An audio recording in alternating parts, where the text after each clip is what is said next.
og fyrirkomulag með þeim hætti að borgarfulltrúar hafa beðið orðið og koma hingað upp til þess að ávarpa salinn, en það líka hægt að taka við fyrirspurnum áheyrenda úr sal og ég nótira það hjá mér og það kemur starfsmaður upp með hljóðnema. Þá skulum við hafa þann háttinn á að ef þið eru með spurningu að þá að reyna beina henni til tiltekin að hvort fréttamanna eða borgarfulltrúa eða fjölmenningarráðs, svo það sé skýrt og hafa þetta stutt og skorinort. Fyrstur á mælendaskrá Sabine Leskopf, borgarfulltrúi. Og ég ætla að leyfa 2 borgarfulltrúum að taka til máls og svo förum við inn í sal. Já, gjör svo vel. En ekki takk. Já. Fulltrúar borgarstjórnar, fjölmenningarráðs og góða gestir. Það voru spennandi innlegg. Ég færi á tilfinningu að nú kemur betri tíð þar sem við séum hætt að blanda innflytjendum, umsækjendum, alþjóðlega vernd og kvótaflóttafólki saman í einn graut. Það hjálpar engum þeirra. Ég held það hafa nú líka verið framförð sem má benda á, til dæmis RÚV löngu hætt að texta allt sem útlendingar segja á íslensku í sjónvarpinu. En kannski þurfum við að beina sjónum einmitt í hina áttina. Ég bind mikla vonir við nýja mannréttindastefnu Reykjavíkurborgar og hvet fjölmiðla eindregið að kynna sér hana, en framundan öflugt kynningarstarf á þessari stefnu. Þessi stefna brautryðjandi eins og hún var 2006. Þegar fyrst kom upp þessi hugmyndafræði að jafnrétti snýst meira en bara kynjajafnrétti, án þess að draga nokkuð á því.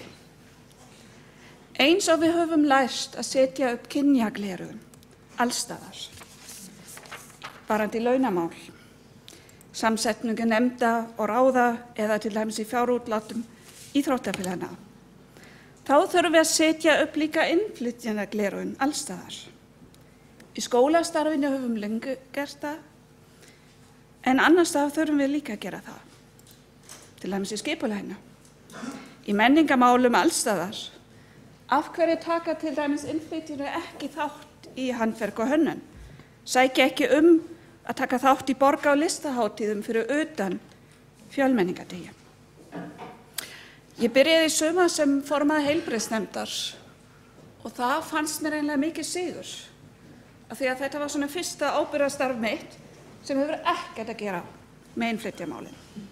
Hélt ég, það kom svo annað í ljós, af því að það einmitt fulltrúar heilbrigðiseftirlitsins sem koma oft með fyrstu vísbendingar mansal í hótelbransanum til dæmis. En það mjög mikilvægt að senda nákvæmlega þetta skilaboð, að þið sendi þetta skilaboð með okkur, að innflytjendur séu einmitt ekki útlendingar frá morgni til kvölds, heldur alls konar fólk. Niðurstöður úr íslensku prófi barna af erlendum uppruna eru ekki nógu góð. En það sem sló mig mest, bæði eftir fyrstu niðurstöðuna sem við fengum í fyrra og núna, að svo stór hluti þeirra barna sem á rauðu, sem sagt eru ekki í þeirri stöðu að þeir geta tekist á við námið, eru börn sem eru fædd hér á landinu, eru sem sagt ekki nýflutt hingað. Þessi börn, þau þurfa að sjá innflytjendur og alls konar fólk í alls konar störfum og hlutverkum, ekki bara skúra í skólanum sínum. Þau þurfa fyrirmyndir sem segja þeim að þau hafa alla möguleika. Svona eins og litla stelpan sem ólst upp í forsetatíð Vigdísar Finnbogadóttur og spurði bíddu geta karlar líka verið forseti.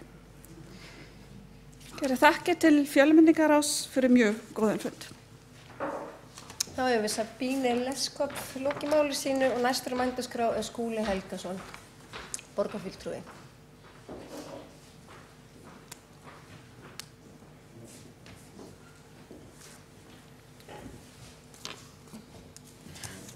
Forseti, ágætu borgarfulltrúar, fulltrúar fjölmenningarráðs og aðrir gestir. Við þekkjum öll söguna það hvernig það var aldir einkenni á íslensku samfélagi hve einsleitt það var. Sami sauðasvipurinn á okkur öllum og erfðamengið fábreytt. Sem betur fer hefur það gerst á undanförnum árum að við erum í vaxandi mæli fjölmenningarsamfélag og ég held að það sé mikil gæfa fyrir Ísland. Umræðan og andróðurinn gegn innflytjendum stórmerkilegur ekki síst í ljósi þess að efnahagslega eigum við sem land allt undir góðu sambandi við fólk frá öðrum löndum. Fólki sem að kaupir íslenskan fisk, sækir landið heim til að njóta íslenskrar náttúru, hlustar á íslenska tónlist og les íslenska bækur. Ef ekki væri fyrir þennan áhuga útlendinga á Íslandi þá væri hér harður frostavetur allt árið kring. Það bara þannig og þeir sem að halda úti andróðri og fordómum gagnvart innflytjendum, hvort sem á samfélagsmiðlum, á mannamótum eða fjölmiðlaumræðu ættu að hafa það í huga. Eins og borgarstjóri kom inn á í sínu máli þá eigum við ekkert sérstaklega góða sögu þegar kemur að því að rýna hvernig við höfum tekið á móti innflytjendum, þó að við séum innflytjandi af þjóð að uppruna og kannski mætti með nokkurri einföldun segja að okkar forfeður hafi einmitt verið eins konar skattaflóttamenn frá Noregi sem kannski skýrir okkur skatt undanskot hafa verið vinsælasta hópíþróttin á Íslandi. Núna 5. hvert barn á leikskólum borgarinnar af erlendum uppruna og það bil 12% barna í grunnskólum borgarinnar og þessi hlutföll fara hækkandi. Við höfum dæmi leikskóla í borginni þar sem 80% barna af erlendum uppruna og við höfum dæmi grunnskóla þar sem töluð nærri 40 tungumál í nemendahópnum. Ég hef eins og fleiri sem hér hafa talað í dag áhyggjur af því að það skipti heilmiklu máli varðandi meðferð okkar samfélags á umsóknum hæli og pólitíska og alþjóðlega vernd, hvort að Kastljós fjölmiðla beinast að málunum eða ekki. Og við þurfum að hafa þær í huga að við getum ekki boðið fólki sem að leitar ásjár íslenska ríkisins upp á þau býtti að þeirra örlög geti ráðist að því hvort þau fá áheyrn fjölmiðla eða ekki. Hugum í huga að ýmsir í þessum hópi sem að leita ásjár hjá okkur geta eðli málsins samkvæmt ekki farið með sín mál í fjölmiðla. Til dæmis hælisleitendur, fólki leita alþjóðlegri vernd sem einfaldlega á flótta undan stjórnvöldum í sínum ríkjum, stjórnvöldum sem berir að pólitískum ofsóknum eða mannréttindabrotum. Hér að ræða fólk sem til dæmis býr yfir upplýsingum sem geta komið sér illa fyrir viðkomandi stjórnvöld og þetta fólk í sumum tilvikum jafnvel hundelt af leyniþjónustum viðkomandi ríkja. Þessir aðilar munu aldrei geta sagt sína sögu eðli málsins samkvæmt í fjölmiðlum eða komið fram undir nafni þó að þeirra mál verðskuldi fyllilega jákvæða meðferð í okkar réttarkerfi. Þetta ekki fjölmiðlavandi, þetta stjórnkerfisvandi og lærdómurinn af þessu að við verðum að hafa stjórnkerfi sem að hefur jafnræðisregluna í heiðri og við verðum að geta treyst í að stjórnkerfið meðhöndli samskonar mál með sambærilegum hætti. Eftir stendur að Ísland betra samfélagi í kjölfar þess að fjölmenningin hefur skotið hér rótum og við eigum að fagna þeirri þróun og einbeita okkur að því að þjóna betur því fólki sem að vill sækja okkur heim til að byggja þetta samfélag með okkur hinum sem að erum fædd hér og uppalinn.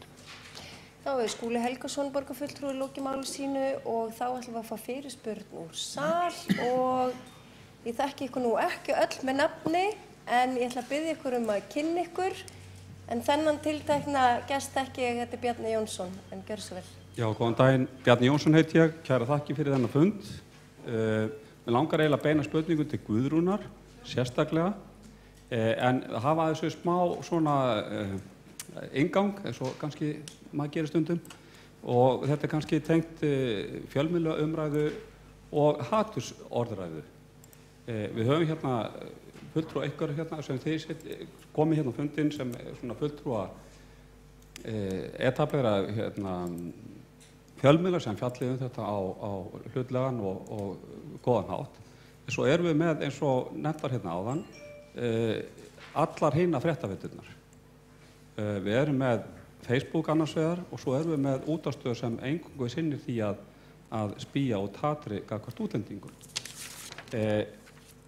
En það líka því miður hluti af Morgunblaðsveldinu sem undir þessari sömu sögseld. Það annars vegar mokkabloggið og það hins vegar greinar sem hafa verið að birtast undanfarin ár og mörg ár og halda áfram að birta sem ég myndi kalla daðra ansi hressilega við þjóðernisstefnu og oft á tíðum hatur. Og mér langar bara að fá örstutta útskýringu frá Guðrúnu ef hún getur eða treystir sér til þess að segja mér og þá öðrum hvernig mat Morgunblaðsins gagnvart mokkablogginu annars vegar og þeir sem skrifa greinar í blað. Og nú veit ég að við fáum hérna kannski umhugsun tjáningafrelsið og ég met það mjög mikils. Hins vegar munur á tjáningafrelsi og hatursorðræðu og það það sem við þurfum að draga mörkin. Aðrir hérna frummælendum með líka koma inn í þessu umræðu ef þau vilja. Kæra þakkir. Takk fyrir þetta, Bjarni Jónsson. Guðrún Halldórsdóttir, gjörðu svo vel ef þú vilt bregðast við. Já, takk fyrir þetta, Bjarni. Ég ekki sem fulltrúi Morgunblaðsins, heldur mbl.is sem rekin sem sérmiðill. Ég eigu sömu aðila á Morgunblaði en ég ekki einu sinni, ég skrifaði Morgunblaði mörg ár og geti miður ekki svarað fyrir ritstjórnarstefnu blaðsins. Ég held að það sé annarra að gera það. Hvað varðar mokkabloggið? Ég bara hreinlega hef ekki hugmynd hvaða reglur gilda það. Þetta ekki inn á mínu sviði. Ég blaðamaður, ég ekki, ég veit ekki svona hvaða bloggarar eru þarna allir. Ég bara eins og þið, ég sé bara það sem poppar upp á forsíðuna hjá okkur. Þannig að því miður, ég bara get ekki svarað þessu.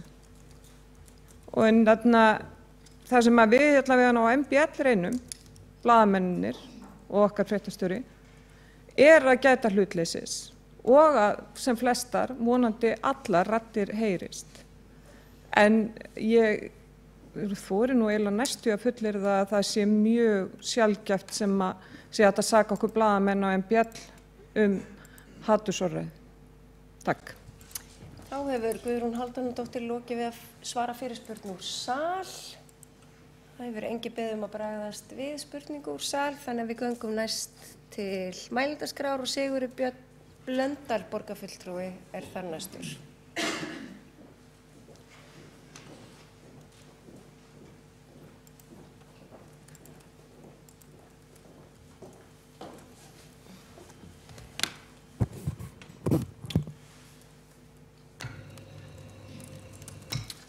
Já, forseti og borgarfulltrúar og góðir gestir. Ég vil nú fyrst og fremst þakka fyrir þennan prýðilega fund og þessa áhugaverðu umræðu sem hefur átt sér stað hérna. Það margt mjög merkilegt komið fram og það auðvitað einu ljósara að fjölmiðlar auðvitað hafa gríðarlega mótandi áhrif á hugmyndir okkar hvaða þýðingu það hefur að innflytjendur komi hingað. Hvernig við tökum á móti flóttamönnum, hvað áhrif þeir hafa á samfélagið og svo framvegis. Og það auðvitað bara eðlilegt, en því auðvitað fylgir heilmikil ábyrgð og ágætis dæmi það auðvitað bara að fjölmiðlar hafa snúið við ákvörðunum hvernig málum einstaklinga háttað. Og ágætis dæmi það albanska fjölskyldan sem var nefnd hér áðan, sem að auðvitað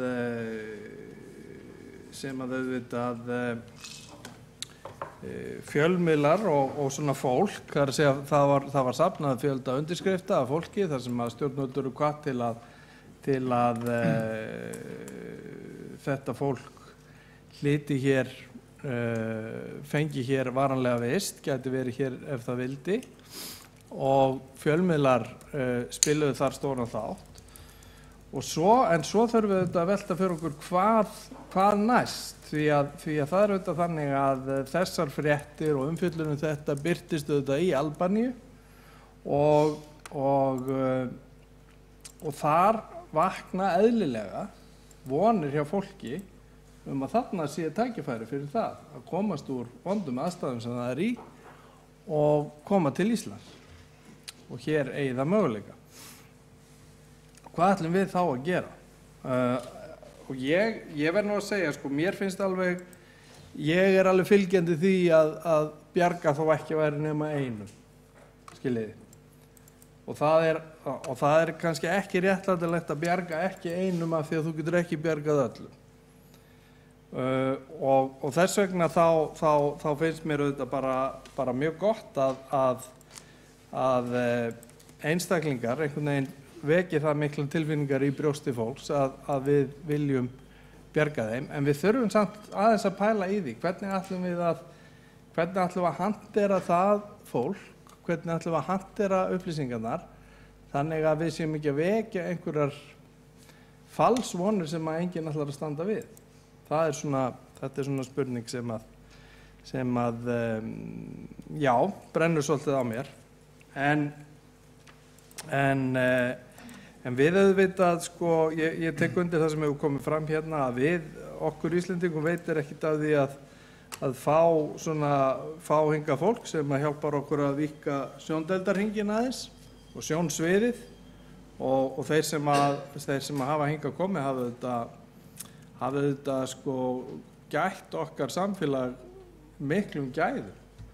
Því við erum svona kannski í grunninn náttúrulega heimóttaleg Íslendingar og hérna eðlilega við höfum verið einangruð alltaf og ég held að við höfum notið þess mjög og munum njóta þess mjög í framtíðinni að hingað komi fólk sem hefur ólíkan bakgrunn og gerir þetta samfélag allt betra. En hér blikka allskyns ljós á mig, rauð aðalega.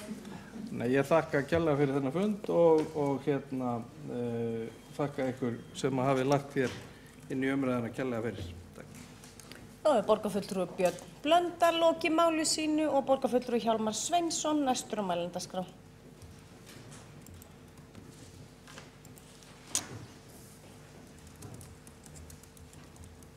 Já, forseti og borgarstjórn og ágæta fjölmenningar á því þakka líka fyrir þennan fund, hann er þarfur og mikilvægur.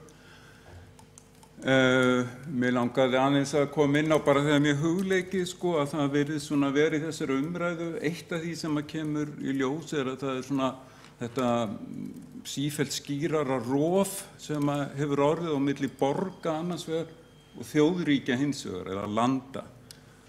Og það verður alltaf sterkar og sterkar og það segir sér sjálft að þjóðríkið er eðli málsins samkvæmt skilgreint út frá einhverjum tilteknum hópi sem að talar þó sama tungumáli eða á sér sömu sameiginlega menningu hefði eitthvað slíkt, en borgin er í eðli málsins samkvæmt er ekkert slíkt í gangi, hún er bara það, borgin er safn alls konar fólks. Og borgin er líka þannig að í borgarrýminu að þá máttu eiga vona því að hitta eða mæta á hverjum degi fólki sem voru aldrei séð áður og veist ekkert og veist ekkert almennilega hvað ætlar að gera, en það býður góðan daginn og það veist að það er allt í lagi. Og það hafa svona merkir borgarpælarar eins og Jane Jacobs og Jan G. bent á þetta mikilvæga hlutverk borgarinnar sem sagt lýðræðiseflandi samfélag, sem samfélag sem að eflir umburðarlyndi og mér finnst það áhugavert og mikilvægt að hafa það í huga og ég held að borgirnar að þær sem sagt munu alltaf leika stærra og stærra hlutverk í þessum flóttamannamálum sem við tókum þau sem dæmi og þetta líka innflytjendamálum að því að flestir innflytjendur flytja til borga, það eru flest störfin að fá og saman með flóttamenn þeir vilja fara til borgana. Það kom út, ég hef verið að glugga mjög áhugaverða bók eftir bandarískan sagnfræðing sem heitir Steve Conn og hún heitir Americans Against the City, hún fjallar borgarandúð í Bandaríkjunum sem var þá svolítið sterk upp á 1950. Hluti af því var það þegar hvíta millistéttin flúði út úr miðborgunum, Detroit og allstaðar og ég tók saman hérna 3 setningar sem ég ætlaði með forseta að lesa hér upp. Hann segir að þessi byggðarþróun í Bandaríkjunum hafa leitt til hnignunar borgarlífsins og almenningsrýmisins en til eflingu einkalífs og einkarýmis, einangrunar og aðgreiningar. En hann er sannfærður að borgir skapi grundvöll fyrir virkt lýðræði vegna þess einmitt sem ég sagði áðan er deglu borgarlífsins læri borgarbúar að umgangast fólk sem hefur aðrar pólitískar skoðanir, er af öðrum kynþætti eða annarra trúar. Og hann telur líka í raunar að þessi fólksflutningar, að mætti þið kalla það svo, seinni hluta 20. aldarinnar í Bandaríkjunum, þar sem að gríðarlegur fjöldi fólks, millistéttar aðallega, hefur flutt út í mjög strjálbýl úthverfi, hafi sem sagt leitt til sem sagt mjög hávaðasamrar og jafnvægislausrar pólitíkur í Bandaríkjunum, og allir sé ekki ótt að segja það að ávöxtur af þessari staðlausu og hávaðasömu pólitík hafi meðal annars endað í kjöri Donald Trumps núna daginn. Það að því að það veru fjölmiðlar ber hér að garði, og ég var að tala borgir versus land, borgir versus þjóðríki, að þá var ég nokkuð undrandi þegar ég var hérna fram áðan og leit í leiðara Morgunblaðsins í dag, sem endar með þessum hæðnislegu orðum með leyfi forseta: á Íslandi þyrfti íslenska góðmenna elítan, áfallahjálp og RÚV 4 framhaldsþætti í Kastljósi, væri einhver Íslendingur grunaður að hafa muldrað í barminn svo varla heyrðist, með leyfi að spyrja: fyrir hverja landið okkar? Og þetta fannst mér undarlega að orði komist. Hver eru við? Það bara við sem að lítum út eins og ritstjóri Morgunblaðsins? Eru við ekki allir Pólverjarnir sem búa hérna? Hverjir eru þessi við? Og hvað þetta landið okkar? Ég vil ekki að við séum að berja okkur hér á brjóst, en ég tel þó mjög mikilvægt að leiðarstef í nýju aðalskipulagi Reykjavíkurborgar, sem eins konar stjórnarskrá borgarinnar, Reykjavík alls konar borg fyrir alls konar fólk. Þá borgarfulltrúi Hjálmar Sveinsson lokið máli sínu, og áður en ég held áfram niður mælendaskránna þá ætla ég að bjóða gestum út í sal að koma með spurningu ef þær eru einhverjar.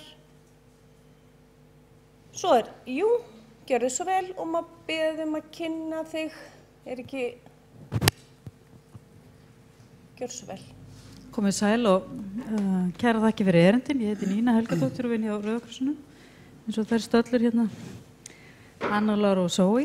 Mér langaði að spyrja, því að við erum búin að tala svo mikið flóttafólk og hælisleitendur, sem náttúrulega þeirra vandi gríðarlega brýnn, en þau eru svona sirka kannski 1/30 af öllum innflytjendum á Íslandi, svona það bil. Teljið ekki, og þó ég beini þessari spurningu til fjölmiðlafólksins, teljið ekki meiri eða þörf á meiri umfjöllun almennt bara þróun fjölmenningarsamfélagsins og hver okkar ábyrgð okkar sem höfum búið hérna fyrir, hver hún í því að koma vinna að gagnkvæmri aðlögun og svona þannig að allir fá að njóta sín og fá að njóta sín að tækifæra. Þannig að mér langar til að spyrja ykkur þetta, og svo vil ég aðeins misnota aðstöðu mína og segja ykkur frá því að Rauði krossinn heldur nákvæmlega eftir viku erum við með málþing mannuð innflytjenda og verður haldið í fundarsal Arion banka 29. nóvember klukkan 1. En takk fyrir. Takk fyrir þetta. Hver má bjóða hverjum að bregðast við þessu? Ef einhverjum? Þú mátt gera það, gjör svo vel. Endilega.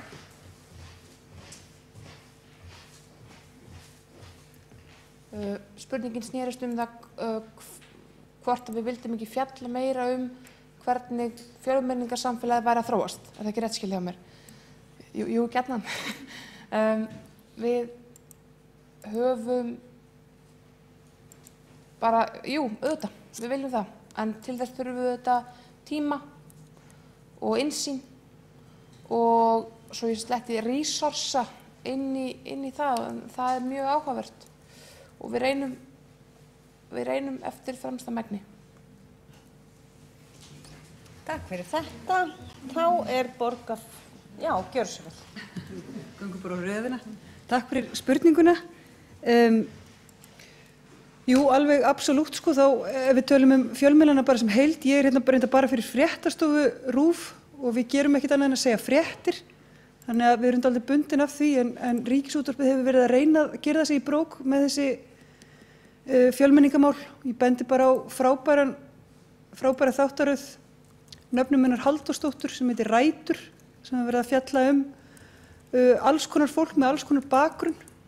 Landinn hefur líka verið að reyna að taka upp meira fjölmenningamál í sína umfjöllun sem mjög gott vegna þess að Landinn ekki bara af mýrónum, sko, hann líka utan úr heimi. En auðvitað þá þurfum við að gera meira af þessu. Eins og ég segi, það sem ég hef mestar áhyggjur af það það að við höfum, sem störfum á fjölmiðlunum, við höfum tilhneigingu til að koma úr sama þjóðfélagshópnum. Við höfum yfirleitt tekið sömu kúrsana í háskólanum, við erum á sömu hverfunum í Reykjavík og eiginlega höfum svo tilhneigingu til að tala mest við fólk eins og okkur sjálf og það vantar bara fleiri þjóðerni í fjölmiðlana á Íslandi. Já, takk fyrir þetta Nína. Ég er svo innilega sammálaðir og ég vildi svo gjarna taka þetta verkefni af mér en til að mynda þessi greinaflokkur sem ég skrifaði í haust Sýrland og fleira, það bara sem ég vann í mínu frítíma vegna þess að það eru svo ofboðslega mörg verkefni sem við erum að taka að okkur og þurfum að sinna. Við á MBL erum mestmegnis í bara reyna fleita ofan af öllu fréttastreyminu sem við erum að reyna gera eins vel eins og við getum. En ég skal bara nefna þetta á morgunfundi í fyrramáli, hvort að það ekki bara orðið tímabært að við tökum þetta málefni fyrir og fjöllum fjölmenningu, því að þetta náttúrulega bara hluti af lífinu og lífi sem við viljum vera hluti af. Bara takk fyrir að benda okkur á þetta.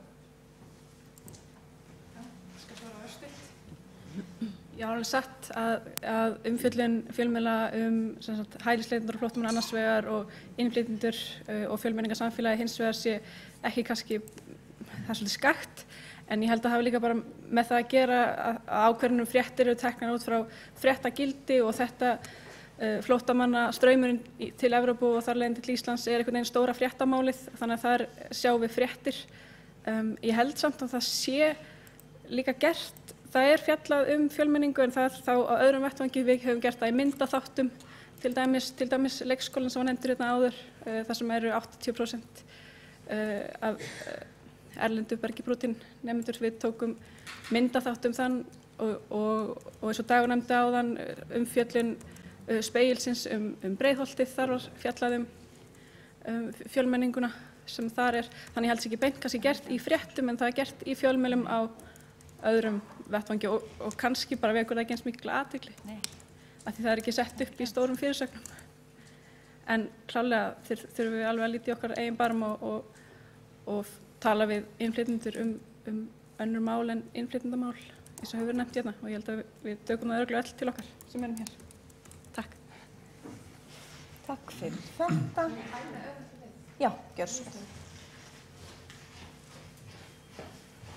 Já, ég var auðvitað svolítið að hugsa út frá fréttastofuna áðan en við á Frísars 5 miðlum, Lóa Pind Aldísardóttir hefur gert 2 þáttaraðir, annars vegar eina sem fjallar hversu fjölbreytt samfélag múslima hér á landi og sýnir það sem Sema var að tala áðan, hún sagði að okkur hægt til að sjá einhvern hóp sem við tilheyrum ekki sem einsleitan en sú sería sýndi einmitt mjög fjölbreyttan hóp og hún gerði líka, Lóa Pind gerði líka þáttaseríu börn innflytjenda sem í dansi, Batla í borginni held ég hann að veiti. Þannig að við erum öll að reyna okkur besta. Takk fyrir þetta. Þá borgarfulltrúi Hildur Sverrisdóttir næst á mælendaskrá.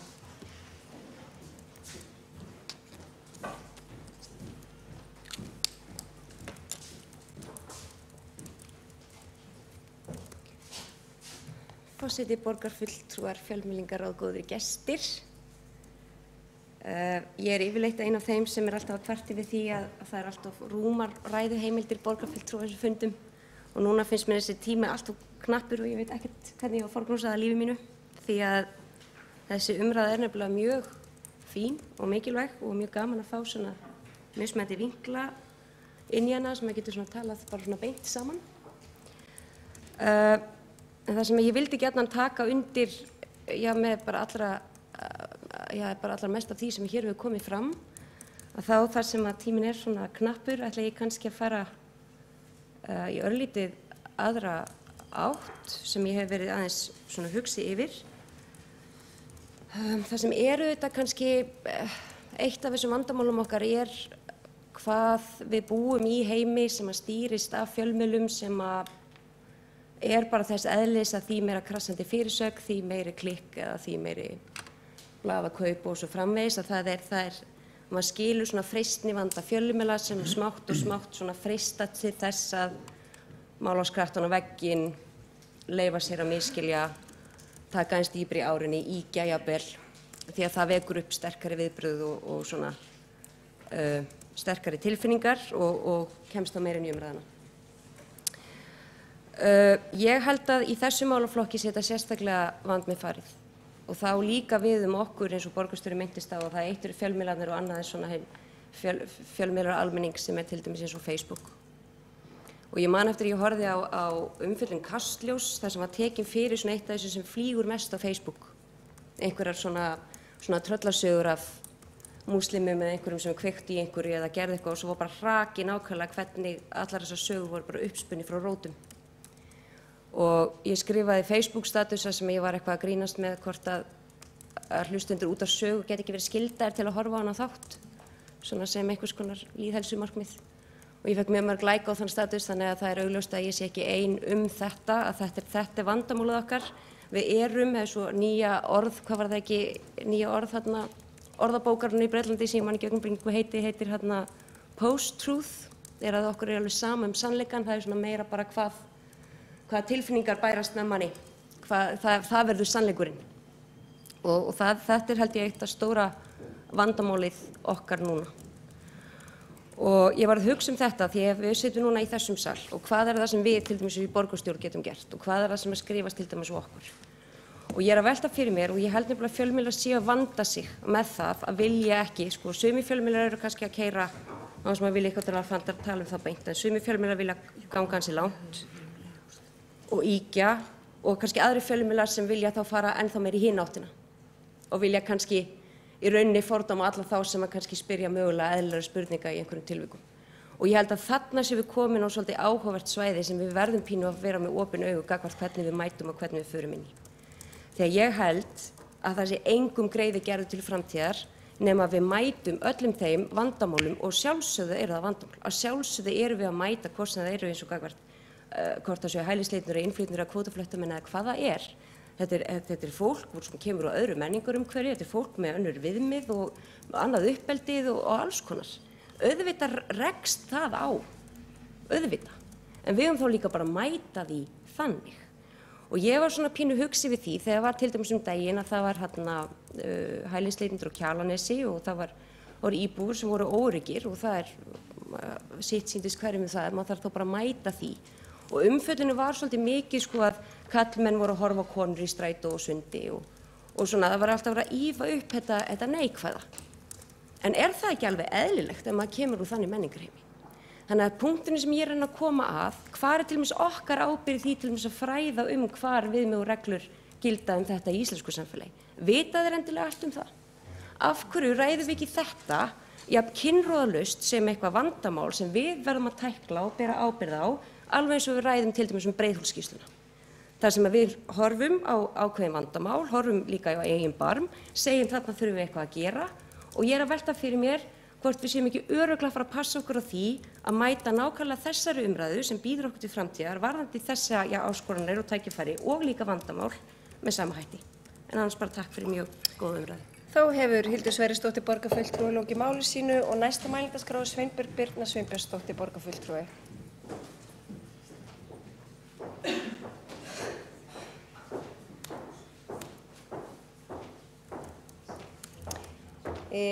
Viðmiðunar ræðutími eru 2 mínútur ríflega, en svo kannski við 4 mínútur þá fer ég að standa upp og svona taka hamarinn. Frú forseti, borgarstjóri og ágæta borgarstjórn. Ég vil nú byrja á því að koma upp og þakka þeim sem hafa flutt erindi fyrir mjög góða framsögu og vekja athygli á mörgum þáttum sem snúa að fjölmenningu. Mér fannst mjög áhugavert að hlusta á hana Katrínu tala áðan vegna þess að Vegna þess að nafni Sveinbjörg Birna Sveinbjörnsdóttir var ekkert mjög þjált þegar ég bjó í Frakklandi eða Luxemburg. Þannig að ég kannast mjög vel það að vera að framvísa kreditkortum eftir hrun og það var horft á setni við tökum ekki á móti þessu, þú ert dóttir. Þannig að þetta býr allstar og ekki bara á Íslandi að við séum að fólk sé dregið í flokka eftir því hvað það kemur. Ég var mjög ánægð líka með innlegg Sabínu Leskov sem að við höfum nú erum svo rík að hafa að vinna fyrir okkur hérna með okkur hérna í borgarstjórn. En hún var einmitt og það sem við höfum rætt í borgarráði var að tala hugtakanotkunina og þann vanda sem fylgir hugtakanotkunni. Og ég var mjög, það gladdi mig mjög að sjá fjölmiðla, fulltrúa fjölmiðlana. En þetta óhvert að séu allar konur, allir fulltrúa fjölmiðlana sem komin, það voru bara konur. Og nei, fyrirgeðu Pól. En ég ætla einmitt að segja söguna af mér og Pól á eftir, sko. En það er nefnilega þannig að hugtakanotkunin er vandamál.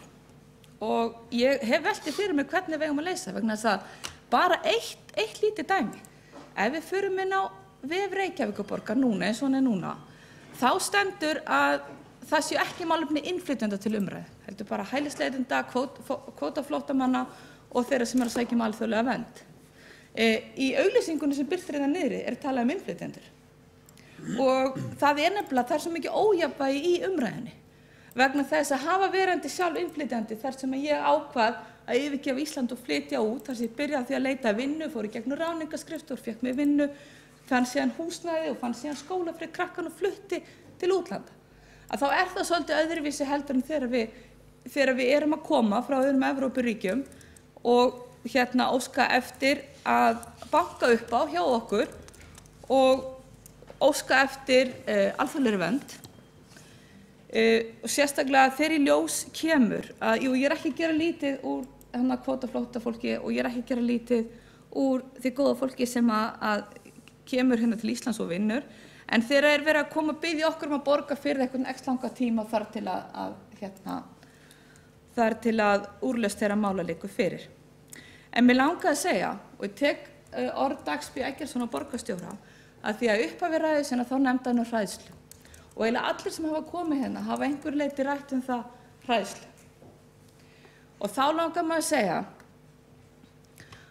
að ef við værum öll þannig, þegar við værum ein að keyra í bíl frá Akureyri til Reykjavíkur og sjáum þar mann sem vantar far og ákveð bara að bjóða honum far. Ein kona, maður, einhver sagði, þú átti ekki að vera hræddur, einhvern ókunnan, það taka upp útlending. Þarna áttum við bara góða 5 tíma saman í bílnum, ræddum skemmtilega hluti, mikið af pólitík. Svona þurfum við nefnilega Íslendingar að vera. Og þannig erum við. En við verðum líka að horfa á það og vera óhrædd við að tala það sem að borgarfulltrúi Hildur Sverrisdóttir kom inn á. Er það að sumum fylgir vandamál, hvort það eru Íslendingar og útlendingar. Við verðum að ræða þau, við verðum að leysa úr þeim. Það er okkar hlutverk og það er hlutverk okkar kjörinna fulltrúa. Hvort það er að breyta lögum, breyta reglugerðum, setja ný lög eða setja nýja reglugerðir. Til þess erum við kosin. Og það er ekki kost þess að ein rödd heyrist, heldur þess að raddir okkar allra heyrist. Takk fyrir. Þá hefur Sveinbjörg Birna Sveinbjörnsdóttir borgarfulltrúi lokið máli sínu og þá ætla ég að kanna hvort að gestir vilja spyrja spurninga, hvort það sé einhverjar spurningar úr salnum. Svo er ekki, þannig að við göngum til dagskrár aftur og næstur á mælendaskrá er Kjartan Magnússon, borgarfulltrúi.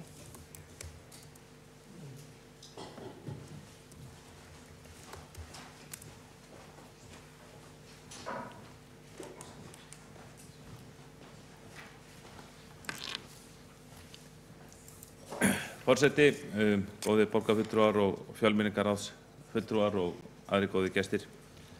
Ég vil bara þakka fyrir þennan fund hér í dag.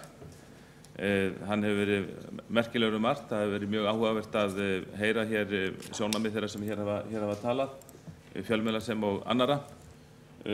Okkur borgarfulltrúum er að vísu hér skammtaður 2 mínútna ræðutími og ég hefði gjarnan viljað geta sagt meira en kemst fyrir á 2 mínútum. Gerir svona athugasemd við það að þessi pólitíski vinkill fundar sig þannig að hér talar aðalega fólk úr Samfylkingunni og eða fær ræðu tíman og ég hefði talið að betra að haga fundinu þannig að það hefði verið svona lýðræðislegra málum staðið heldur en að láta einn flokk að miklu leyti eigna sér sviðið. En þannig á þessum 2 mínútum ekki að segja mikið en ég vil bara þakka gestunum af heilum hug fyrir þeirra ræður og hér hefur margt athyglisvert komið fram og ýmislegt sem maður hefur punktað hjá sér. Það er engin vafi það að við þurfum að ræða þessi mál betur, við þurfum að vinna betur í þessum málum. Það er unnið að þessum mikilvæga málaflokki á ýmsum sviðum hjá Reykjavíkurborg. Nú okkur stendur þetta nærri því að Íslendingar við erum ein yngsta, ef ekki yngsta þjóð Evrópu og að minnsta kosti samkvæmt okkar sögu þá voru landnámsmenn sem hingað komu. Þeir voru einhvers konar flóttamenn eða hælisleitendur í ákveðnum skilningi. En því ekki að neita í gegnum tíðina þá hefur ekki síst á síðustu öld þá var alið á ákveðinni útlendingaandúð í þjóðfélaginu í sögubókum, bæði sögubókum sem kenndar voru í skólum og sem voru bara gefnar út fyrir almenning. Það var fram eftir öldinni alið á ákveðinni útlendingaandúð sem náði kannski ákveðnu hámarki miðja öldina. En ég held að þjóðin hafi unnið gott verk við að hrista hann af sér og það má ekki gleyma því og það er ágætt að nefna það þegar útlendingar spyrja mig þetta, að þrátt fyrir allt þá voru hér þá hafa hér orðið á Íslandi 2 innflytjendabörn, 2 synir innflytjenda hafa orðið forsætisráðherrar og þá er ég að tala Ólaf Thors sem satt samanlagt forsætisráðherra í áratug og Geir H. Haarde sem báðir voru forsætisráðherrar og komu Sjálfstæðisflokknum.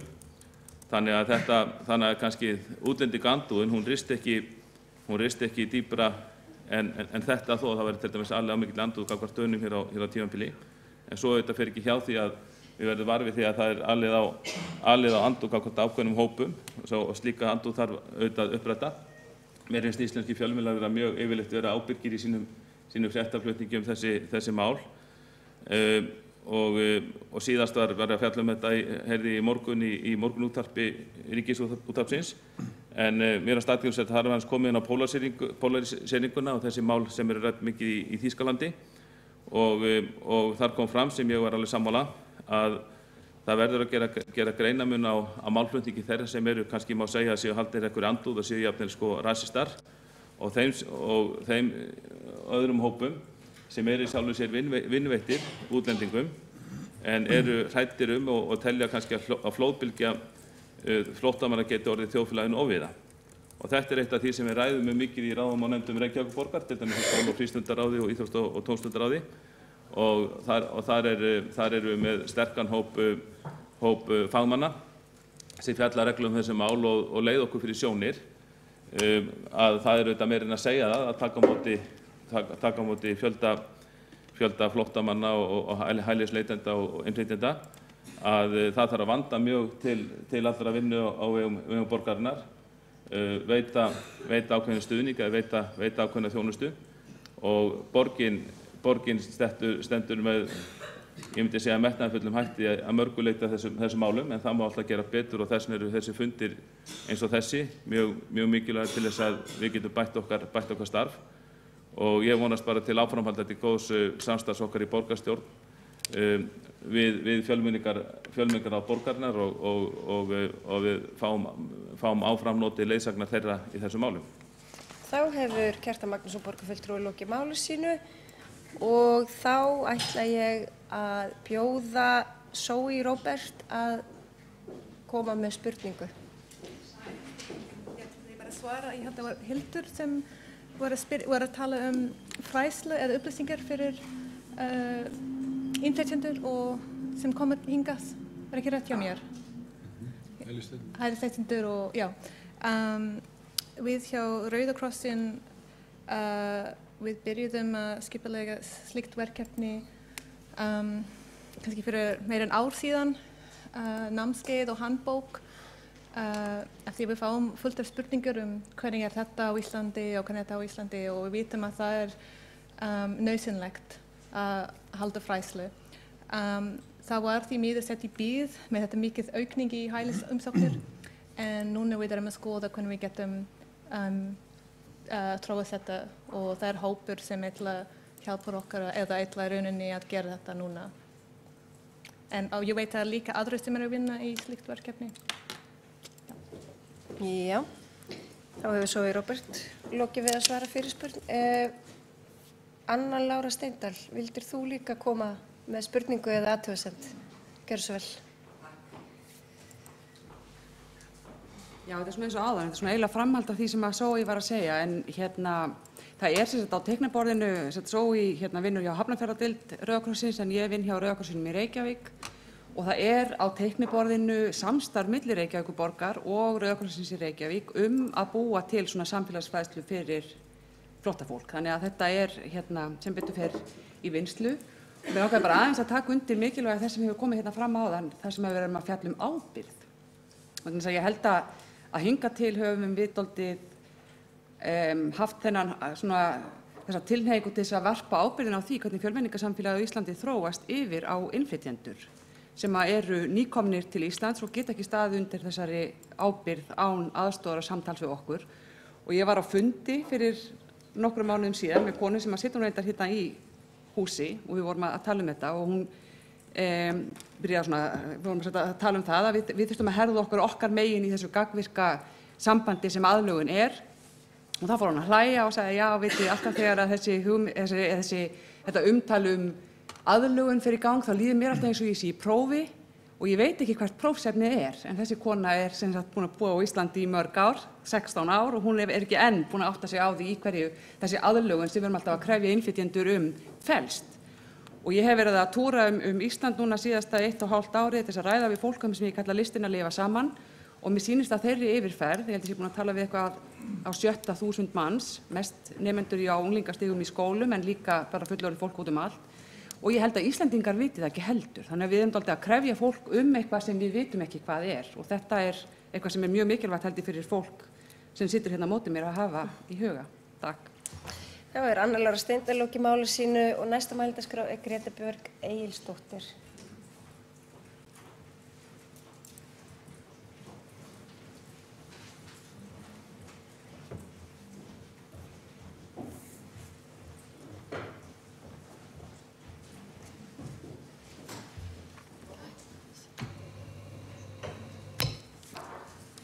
Borgarstjóri, borgarfulltrúar og fjölmenningarráðsfulltrúar og aðrir gestir. Mér langar að minnast aðeins á það að í síðustu viku var haldið málþing á velferðarsviði fólk í leit að alþjóðlegri vernd hérna á Íslandi. Og eins og gefur að skilja þá koma mjög margir að þessu málaflokki og því ferli sem að fer í gang þegar að einstaklingar að fjölskyldur koma hingað til Íslands og sækja alþjóðlega vernd. Faghópar eins og félagsráðgjafar, sálfræðingar og annað heilbrigðisstarfsfólk það fær upplýsingar og fyrir námskeið það hvernig að þjónusta og starfa með þessum einstaklingum sem að margir hverjir hafa upplifað mikla hörmungar sem að við getum ekki einu sinni gert okkur í hugalum. Og hvað þá slíkar þessar upplifanir, óöryggi, ótti og streita, hvaða áhrif þetta getur haft á ungar ómótaðar sálir. En mér langar samt að koma inn á samtali fjölmiðla. Hvernig upplýsingamiðlunin háttað til hins almenna borgara hérna á Íslandi? Hvert viðmót samfélagsins og við náttúrulega sköpum viðmótið svolítið sjálf með umræðu og gerir hinn almennu borgari sér bara grein fyrir því ferli sem að fer í gang þegar einhver sækir alþjóðlega vernd hérna á landi. Hvaða þjónustu fá þessir einstaklingar? Hvernig haldið utan málið þeirra? Hvað eru margir sem að fá alþjóðlega vernd? Hvernig vinnslan? Og við vitum að upplýst umræða hún dregur úr fordómum og ég held að spili fjölmiðlarnir stórt hlutverk og geti haft mikil áhrif á samfélagið með opinni umræðu ásamt því að miðla upplýsingum. Ég voru að fylgjast með tímanum, ég góð á málum.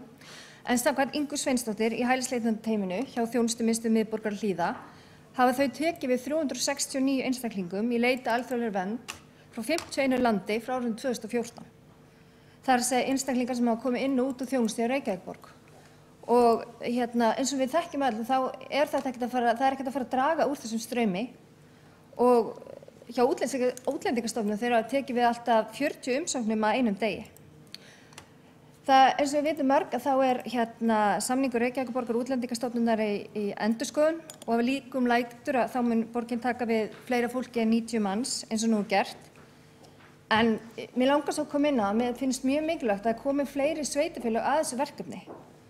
Og mér skilst að Útlendingastofnun hafi nokkuð oft óskað eftir því, reyndar eru Reykjanesbær og Hafnarfjörður í verkefninu, en við verðum að takast á við verkefni sem ein heild og við þurfum að samræma þjónustuna hjá Útlendingastofnun og hjá sveitarfélögunum. En eins og staðan núna, þá eru þessar einstaklingar ekki að fá sömu þjónustu á meðan þeir bíða eftir stöð flóttamanns eftir því hvort það er borgin sem með það í þjónustu eða Útlendingastofnun. Takk. Já, þá hefur Greta Björg Egilsdóttir lokið máli sínu og fleiri hafa ekki hvatt sér hljóðs undir þessum lið. Kannski ein spurning hér á pöllunum.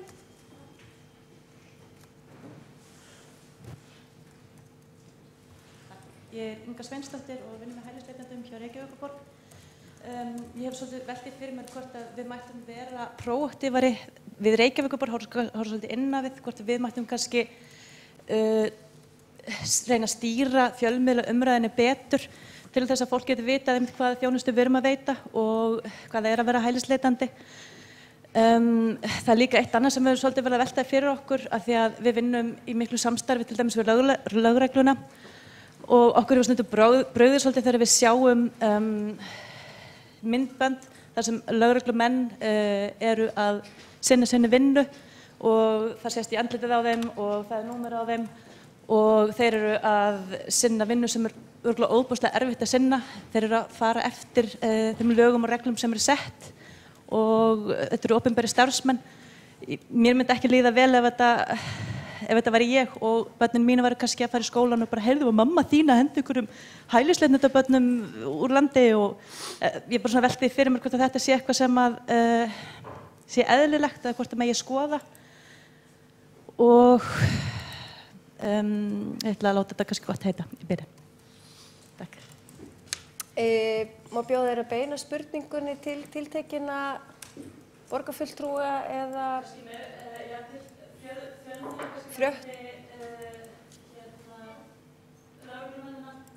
Já. Og já, kannski, ég veit það ekki, borgarstjóri bara varðandi hvort þetta sé eitthvað sem við mögum skoða með að vera svolítið próaktífa í þessum fjölmiðla umræðu. Má bjóða borgarstjóri að bregðast við? Eða Já, forseti, ágæta borgarstjórn. Mér fannst Sigríður Hagalín fara nokkuð nálægt því hversu vandasamt það getur verið að fara inn í einstök mál þegar hún dró saman samlíkinguna við barnaverndarmálin í því að vera próaktífur í umræðum einstök mál. Því að varðandi barnaverndina er reynda mjög skýrt í lögum að við beinlínis megum ekki afla okkur upplýsinga einstök mál sem sveitarstjórnarfólk. Og þegar einstök málefni hælisleitenda er að ræða þá erum við ekki með neina beina aðkomu. Þetta liggur í ráðuneytum og hjá Útlendingastofnun sem sveitarfélag og þannig er erfitt að tjá sig einstök mál. Hins vegar get ég sagt almennt að þegar maður horfir yfir þennan málaflokk þá er ég svolítið hugsi yfir því hvað margir koma hér og leita eftir alþjóðlegri vernd sem hugsanlega eru kannski bara að leita að atvinnu og dvalarleyfi bara vegna þess að þeir eru fyrir utan EES-svæðið og þá veltir maður bæði fyrir sér sko hvernig upplýsingagjöfin er eða hvort að það sé ekki hægt að beina þessu í eitthvað betri farveg vegna þess að það sannarlega vantar fólk á vinnumarkaði en ef þú ferð undir þennan hatt að sækja alþjóðlega vernd þá er það nánast gengið út frá því og vinnir ekki og nánast mátt ekki vinna. Þannig að þetta er einhver svona umræða sem við þurfum að taka finnst mér því að þeir sem eru að koma hérna í raun og veru að því þau vilja vinna og búa hérna ættu kannski bara að geta sótt það og fengi vinnu og búið hérna. En ættu ekki að blandast inn í í raun ferli og hóp fólks sem er í neyð í sínu heimalandi og er að koma hérna á grundvelli alþjóðlegra reglna það. Þá hefur borgarstjóri lokið máli sínu og má bjóða Sigríði Hagalín Björnsdóttur að koma á ræðastið. Af því að þú spurðir eins og lögregluþjónana sem fá þetta óskemmtilega hlutverk að fara og sækja fólk inn á heimili og fyrir framan myndavélarnar. Ég held að það hafi allir samúð með þessum lögreglumönnum sem þurfa að gera þetta, en í þessum tilvikum þá eru þeir andlit valdsins. Þeir eru andlit ríkisvaldsins sem komið og við förum náttúrulega ekki á heimili hjá fólki nema við fengið til þess leyfi. Við förum ekki í kirkjuna þar sem var verið að reyna að veita þessi kirkjugrið nema vegna þess að við vissum að þetta var að gerast og hvað var í vændum. En lögreglumennirnir nákvæmlega í þessum aðstæðum þá er þetta ekkert persónulegt. Þeir eru bara sendir, þeir mæta þarna til þess að flytja þessar menn úr landi og ef við getum ekki tekið myndir af þessu vegna þess að við ætlum að hlífa lögreglumönnunum að þá er náttúrulega illa komið fyrir fjölmiðlun í landinu held ég. Þá hefur Sigríður Hagalín Björnsdóttir lokið máli sínu, má bjóða fleirum að bregðast við? Nei, þá er þessum lið lokið sem eru umræður borgarfulltrúa og spurningar úr sal og